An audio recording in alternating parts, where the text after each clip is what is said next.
Bonjour et bienvenue dans cette vidéo où nous allons résoudre un exercice qui porte sur une suite qui est définie par récurrence grâce à une fonction. Alors donc cet exercice a été proposé au bac S de Polynésie de septembre 2019, c'était la partie de l'exercice 1. Et donc on va se pencher sur la résolution de cet exercice.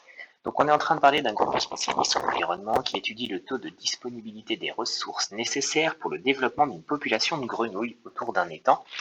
Ça a été étudié en 2018 par un groupe de scientifiques et a priori à ce moment-là, le taux de disponibilité est de 0,9, autrement dit 90% des ressources sont disponibles. On décide de modéliser grâce à une suite en fait l'évolution de ce taux de disponibilité. Alors les scientifiques choisissent de modéliser l'évolution grâce à cette formule qui se trouve ici, Tn plus 1 est égal à Tn moins 0,1 Tn carré.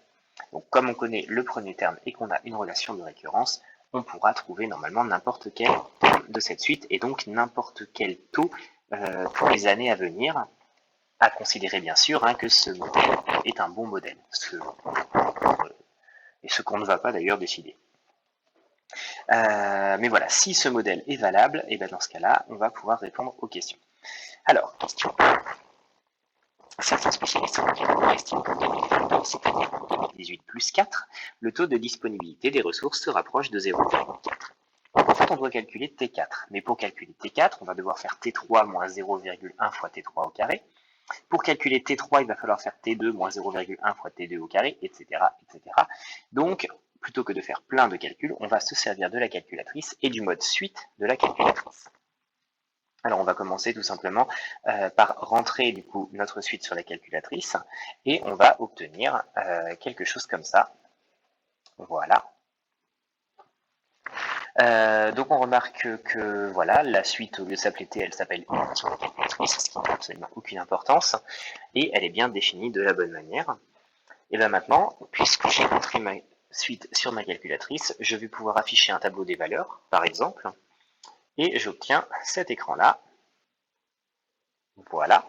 Et je vois que T4 est égal à 0,64 environ, enfin 65 même, 0,647, si on va un petit peu plus loin après la virgule. Et les spécialistes, enfin certains spécialistes avaient estimé qu'en 2022, ce serait proche de 0,4. Bon, là, notre modèle nous propose 0,647. L'affirmation de ces spécialistes n'est donc pas du tout conforme au modèle. Alors, on trouve avec le modèle T4 est environ égal à 0,65. L'affirmation de ces spécialistes n'est pas du tout conforme.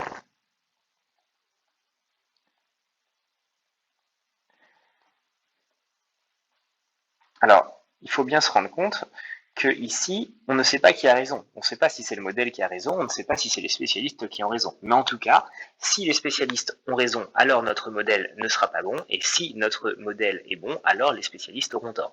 Voilà, c'est vraiment ça qu'il faut voir. A priori, on n'a aucune idée de qui a raison parmi les deux, mais en tout cas, les deux ne sont pas d'accord. Il n'y a pas conformité de l'affirmation des spécialistes avec le modèle. Ensuite, on définit la fonction f sur l'intervalle 0,1 par f de x est égal à x moins 0,1 x carré. Et donc, ainsi, la suite Tn est définie par Tn plus 1 est égal à f de Tn. Effectivement, si on remplace x par Tn, on obtient exactement l'expression qui donne Tn plus 1. Alors, on demande d'étudier les variations de la fonction f. Donc, f de x est égal à x moins 0,1 x carré. Je vais donc calculer f' de x, puisque je cherche les variations d'une fonction, je vais calculer sa dérivée. J'obtiens 1 moins 0,2 x. Et je peux donc chercher le signe de f' de x. Alors, quand est-ce que f' de x est plus grand que 0 ? Je résous mon inéquation. Ça me fait 1 moins 0,2 x plus grand que 0, qui donne donc ensuite 1 plus grand que 0,2 x. Alors, puisqu'on est défini sur 0,1, je rappelle, car x appartient à 0,1. Autrement dit, le 0,2 x, c'est quelque chose de positif. Et d'ailleurs, je dis ça alors que c'est totalement inutile ici, puisque je suis en train de faire une addition, donc peu importe le signe. En tout cas, 1 est plus grand que 0,2x, et ensuite je vais diviser par 0,2. Donc 1 divisé par 0,2, ça fait 5.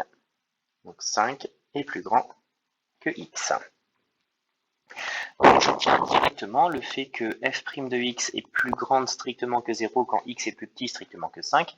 Et puis un raisonnement similaire me dirait que f' de x est égal à 0 quand x est égal à 5. Et que f' de x va être plus petit que 0 quand x va être strictement plus grand que 5.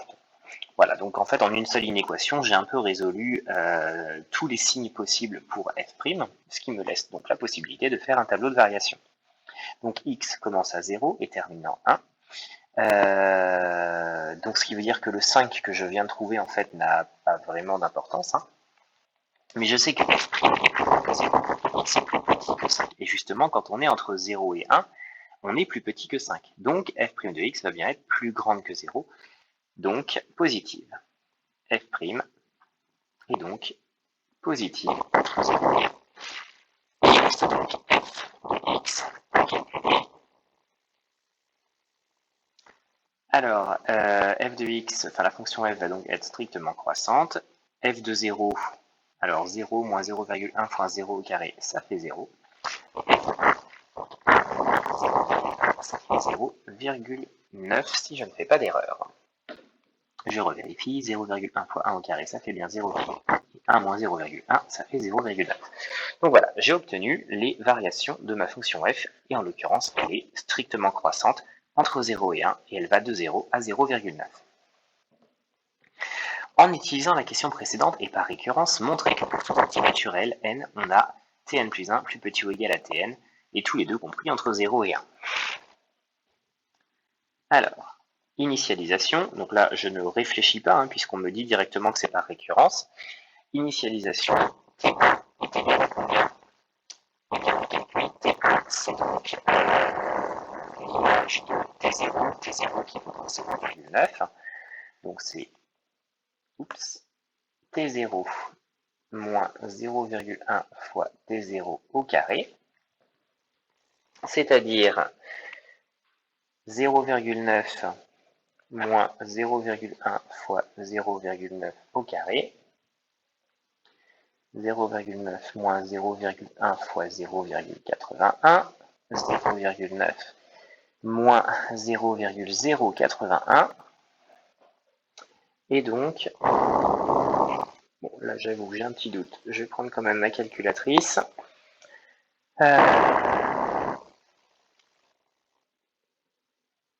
Alors 0,9 moins 0,081, j'obtiens 0,819. On a donc T1 qui est inférieur à T0. Et tout ça est bien supérieur à 0, donc en fait on conclut en disant que 0 plus petit ou égal à T1 qui est plus petit ou égal à T0 qui est plus petit ou égal à 1. Je rappelle que T1 est égal en fait à 0,819 et que T0 est égal à 0,9. Donc car voilà.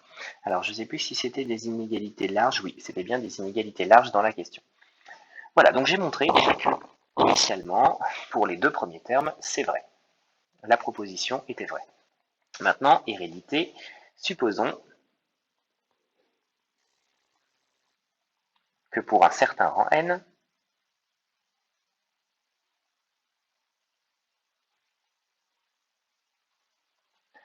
on est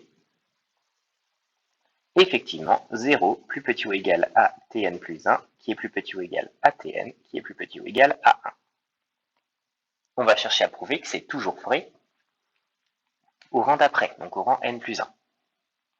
Alors comment est-ce qu'on fait pour passer au rang n plus 1? Ben justement, il suffit d'appliquer la fonction f. On a alors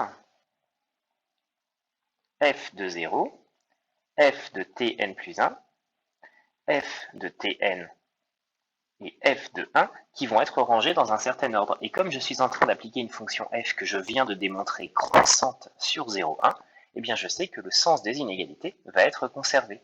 J'obtiens donc directement cette suite d'inégalités.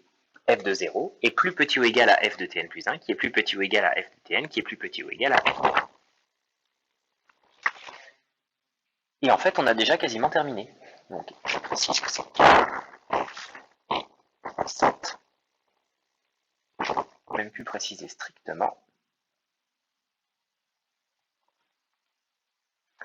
Voilà. Donc, puisque cette inégalité est établie, je vais calculer quelque part f de 0, je sais que ça fait 0. Je l'ai calculé tout à l'heure. F de Tn plus 1, en fait, par définition, c'est Tn plus 2. F de Tn, par définition, c'est Tn plus 1.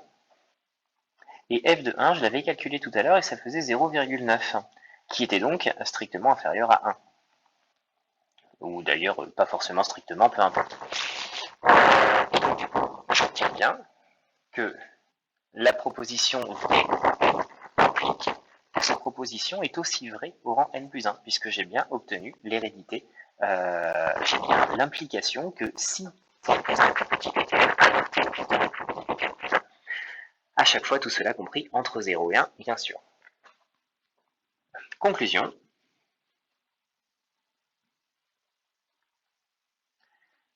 Ainsi, pour tout entier n, 0 plus petit ou égal à Tn plus 1, plus petit ou égal à Tn. C'était vrai initialement. Si c'était vrai à n'importe quel rang, c'est vrai au suivant, donc c'est vrai tout le temps. C'est le principe de la démonstration par récurrence. Donc nous avons terminé la question B. Voilà. La suite Tn est-elle convergente? Alors, ça s'avérer des questions précédentes. Quand on nous demande de montrer qu'elle est convergente sans nous poser de questions particulières sur la limite, on se doute que on va pas chercher la limite. Il faut d'abord travailler pour les voir. Par contre, on nous demande de prouver que ça existe, et bien directement, dans notre tête, doit s'allumer la petite lumière qui nous dit « Ah, peut-être qu'elle va être croissante et majorée, ou décroissante et minorée. » Et justement, qu'est-ce qu'on vient de faire d'après la question B? Donc, d'après B, Tn est... Alors, donc Tn plus 1 est plus petit que Tn, donc elle est décroissante. Mais d'après cette question B, elle est aussi minorée par 0. Bah, par conséquent, donc, d'après le théorème de convergence monotone,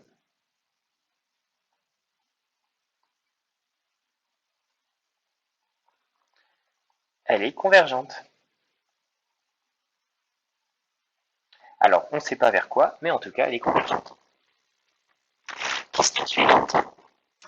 Le spécialiste en environnement affirme que selon ce modèle, le taux de disponibilité des ressources peut être inférieur à 0,4 au cours des 20 premières années qui suivent le début d'études, et qu'il est capable de déterminer en quelle année ce seuil serait atteint pour la première fois.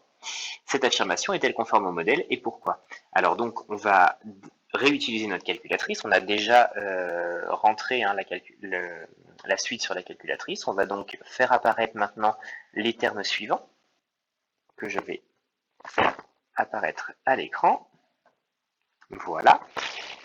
Et donc je vais jusqu'à 20, je règle l'intervalle pour que ça aille de 0 à 20, et puis en fait, en recherchant, je m'aperçois qu'effectivement, au bout de 14 ans, on passe à un taux de disponibilité de 0,38, alors que c'était 0,40 au bout de 13 ans. Et donc, concrètement, effectivement, le taux de disponibilité des ressources va être inférieur à 0,4 au cours des 20 premières années. En fait, dès la 14e année. Voilà. Donc on a répondu à la question. Cette affirmation est conforme au modèle, effectivement. Et effectivement, on est capable de déterminer en quelle année ce seuil serait atteint pour la première fois. Donc, cette affirmation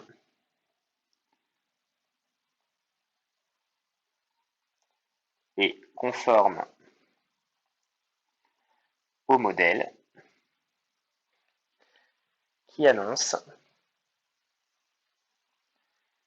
que le taux de 0,4 serait atteint du coup, alors comment c'est formulé? Au bout de la 14e année. Et que le taux de 0,4 sera, alors dépassé, c'est pas vraiment le mot parce qu'on passe en dessous. Alors comment je formule ma phrase? Est conforme au modèle qui annonce que le taux devient inférieur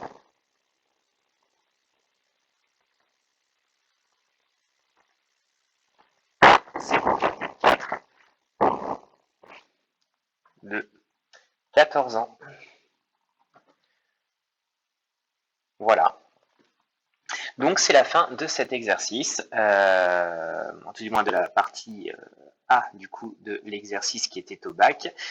Voilà, j'espère que cela vous aura aidé à comprendre et on se retrouve bientôt pour une prochaine vidéo. Merci de votre écoute.